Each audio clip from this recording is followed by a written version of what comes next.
jirtu akkam nagaa keessanii mata dureen amma isinii qabadhee jiru akkuma beektan egaa yeroo ammaa kana dhugaatiin alkoolii baay'ee babal'ataa jira bakka hundumaatti. Mee yeroo ulfaa dhugaatii alkoolii dhuguu ilaalchisee kan haadholiin beekuu qaban maal kan jedhu akkanumaan gaditti haa kaasnu. Yeroo ulfaa dhugaatii alkoolii qabu dhuguun daa'imni dhibee feetaal alkool sindiraam jedhamu akka godhatu godha. Dhibeen tokko jira kan feetaal alkool sindiraam jedhamu. Kunis immoo maaliin dhufaa? Haati yeroo ulfaa yeroo isheen alkoolii dhugaa turte ta'edha. Dhugaatii alkoolii haati yeroo ulfaa dhugdu karaa hiddan dhuuraa daa'ima garaa jirutti darbuun yookaan daa'ima gadameessa jirutti darbuun rakkoo kana fida jechuudha.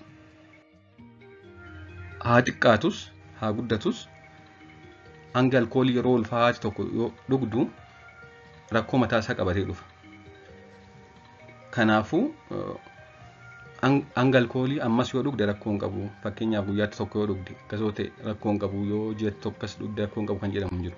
Xiqqaates guddates dhiibbaa mataa isaa qaba jechuudha yeroo ulfaa alkoolii dhuguun.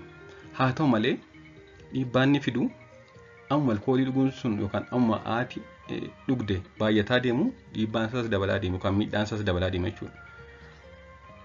Akkasumas immoo gosti alkoolii yeroo ulfaa rakkoo hin qabne hin jiru. Alkoolii xiqqoo isaa qabaatu guddaa gosa kamiyyuu haa ta'u alkoolii kan ta'e hundumtu yeroo ulfaa gaarii miti jechuudha. Dhiibbaa mataa isaa qaba. Kanatu gaariidha, kanatu gaarii miti kan jedhamu jiru jechuudha. Kana malees yeroo turtii ulfaa hundatti sammuun daa'immanii ariitii guddaan guddataa jira waan ta'eef yeroo turtii kamittuu alkoolii dhuguun gaarii miti. Fakkeenyaaf ji'a lamaan jalqabaa, ji'a arfan jalqabaa gara ulfa gara dhumaa kan jedhamu jiru jechuudha. Daa'imni tokko gadameessaadhaa keessatti guyyaa uumame eegalee hanga gaafa dhalatutti qaamni isaas keessumaa guddinni sammuu isaa ariitiidhaan dabalaa deema waan ta'eef alkoolii dhuguun immoo keessumaa sammuu irratti kan inni effektii yookaan dhiibbaa cimaa qabu. Kanaafuu guddina sammuu itti fufiinsaan ariitiidhaan dabalaa jiru kana affektii gochuu danda'a jechuudha. Kanaafuu yeroon gaarii ta'e hin jiru.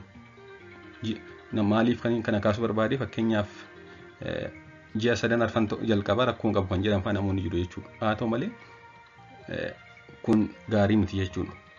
Osoo danda'ame ulfaa'uuf ji'i muraasa yeroo hafu alkoolii dhiisuu qabu.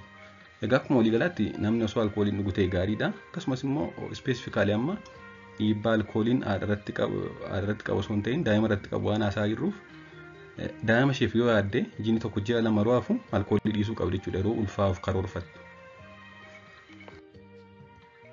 Mallattoolee daa'imman haadha yeroo ulfaa alkoolii dhugaa turte irraa dhalatan qabaachuu danda'an yookaan qabaachuu malan keessaa gurguddoon yookaan dhibeen feetaal alkool sindiraam jedhamu sun mallattoo akkamii fida yoo jenne fakkeenyaaf ulfaatinni qaamaa xiqqaa ta'e qabatanii dhalachuu yookaan loo barzii weet jedhamu. Ulfaatinni qaama isaanii yeroo dhalatan kiiloo 2.5 gadi taanaan loo barzii weet jedhamu. Ulfaatina qaamaa xiqqaa qabatanii dhalatan jedhamu.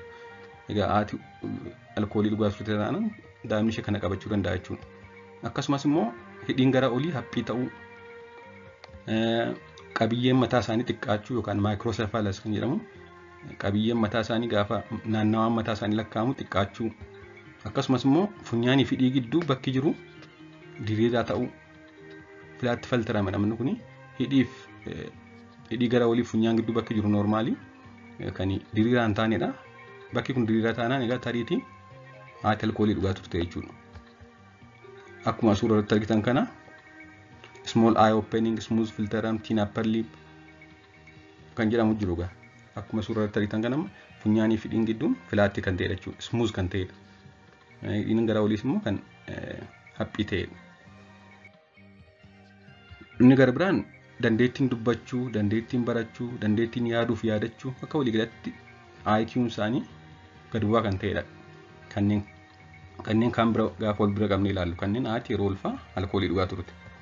Inni gara biraan immoo rakkoo amalaa adda addaa qabaachuu. Keessumaa inni kun gaafa guddatan rakkoo amalaa adda addaa hedduu qabaatu jechuudha. Behavioral problems, attention deficit hyperactive disorder, attention isaanii focus waa tokko irratti focus gochuu hin dandeenye. Kana mala hin qabne, kana mala baay'ee rakkisaa ta'e qaban ta'u jechuudha ijoolleen akkasii.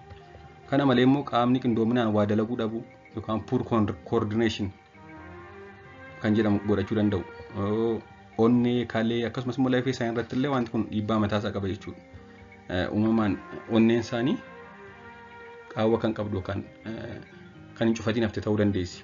Akkasumas immoo arguuf dhaga'uu irratti illee dhiibbaa mataasaa kan qabatee dhufudha. Egaa akka waliigalaatti haati yeroo ulfaa xiqqaatus guddatus dhuguu hin qabdu. Miidhaa mataasaa qaba waan ta'eef, akkasumas immoo yeroon gaarii dhadhamu hin jiru, akkasumas immoo hangi gaarii dhadhamu hin jiru, gosti alkoolii gaarii dhadhamu hin jiru. Yoo danda'ameyyuu dursitee ji'a tokkoon dursitee osoo ulfi garaatti nafin osoo dhiistee gaariidha. Waan dhaggeeffattaniif hedduu galatooma. Turtii gaarii.